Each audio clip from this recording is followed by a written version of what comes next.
ओम शांति। अव्यक्त स्थिति बनाने की युक्तियाँ। अव्यक्त स्थिति अच्छी लगती है या व्यक्त में आना अच्छा लगता है? अव्यक्त स्थिति में आवाज़ है। आवाज़ से परे रहना चाहते हो? जब आप सभी आवाज़ से परे रहने का प्रयत्न करते हो, अच्छा भी लगता है, तो फिर बाप दादा को व्यक्त में क्यों बुलाते हो? हर वक्त अव्यक्त स्थिति में रहे, उसके लिए क्या पुरुषार्थ करना है? सिर्फ एक अक्षर बताओ जिस एक अक्षर से अव्यक्त स्थिति रहे। कौन सा एक अक्षर याद रखेंगे जो अव्यक्त स्थिति बन जाए?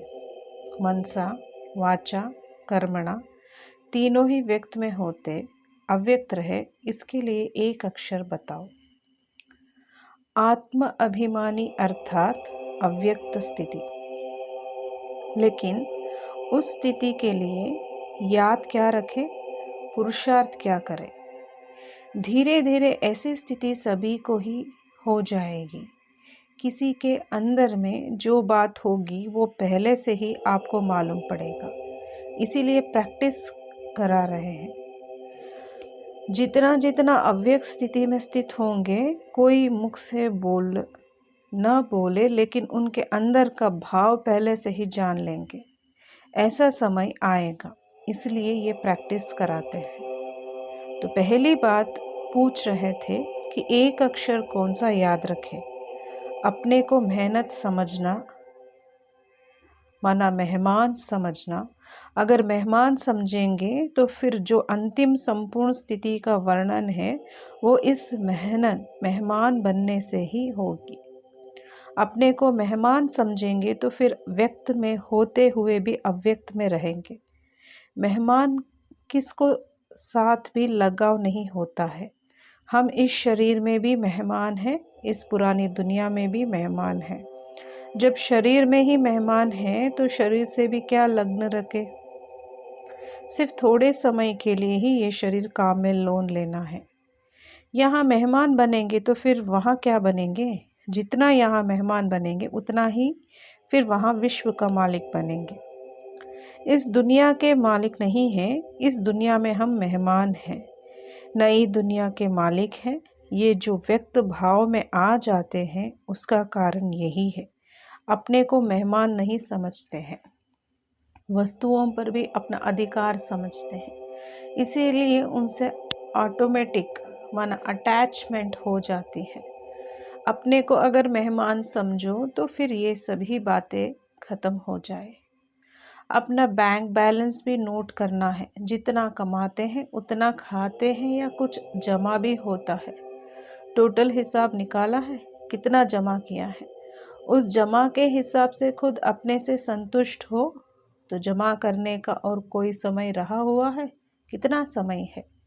समय भी नहीं है, संतुष्ट भी नहीं है, तो फिर क्या होगा? अभी सभी को ये खास ध्यान रखना चाहिए, अपना बैलेंस बढ़ाना चाहिए। कम से कम इतना तो होना चाहिए जो खुद संतुष्ट रहे। अपनी कमाई से खुद भी संतुष्ट नहीं रहेंगे तो औरों को क्या देंगे? एक एक को कितना जमा करना है? क्या सिर्फ अपने लिए ही जमा करना है या औरों के लिए भी करना है? औरों को दान करने के लिए जमा नहीं करना है? ऐसा समय अभी आएगा जो सभी भिखारी रूप में आप लोगों से ये भीख मांगेंगे, तो उन्हों को नहीं देंगे। इतना जमा करना पड़ेगा ना। अपने लिए तो करना ही है, लेकिन साथ साथ ऐसा दृश्य सभी के सामने होगा जो आज अपने को भरपूर समझते हैं, वो भी भिखारी के रूप में आप सभी से भीख मांगेंगे। तो भीख कैसे दे सकेंगे? जब जमा होगा ना दाता के बच्चे, तो सभी देने वाले ठहरे। आप सभी की एक सेकंड की दृष्टि के अमूल्य बोल के भी प्यासे रहेंगे। ऐसा अंतिम दृश्य अपने सामने रख पुरुषार्थ करो। ऐसा ना हो कि दर पर आई हुई कोई भूखी आत्मा खाली हाथ जाए। साकार में क्या करके दिखाया? कोई भी आत्मा असंतुष्ट होकर ना जाए। भल कैसी भी आत्मा हो लेकिन संतुष्ट होकर जाए। तो ऐसी बातें सोचनी चाहिए। सिर्फ अपने लिए नहीं। अभी आप रचयिता हो, आप एक एक रचयिता के पीछे फिर रचना भी है। माँ बाप को जब तक बच्चे नहीं होते, माँ बाप की कमाई अपने प्रति ही होती है। जब रचना होती है तो फिर रचना का भी पूरा ध्यान रखना पड़ता है। अपने लिए जो कमाई थी वो तो बहुत समय खाया मनाया, लेकिन अब अपनी रचना का भी ध्यान रखना है। आपने अपनी रचना देखी है? कितनी रचना है, छोटी है व बड़ी है। बाप दादा हर एक के रिजल्ट देखते हैं। एक एक सितारे कितनी रचना है। जितनी यहाँ रचना होगी उतना वहाँ बड़ा राज्य होगा। यहाँ कितनी रचना रची है, अपनी रचना देखी है?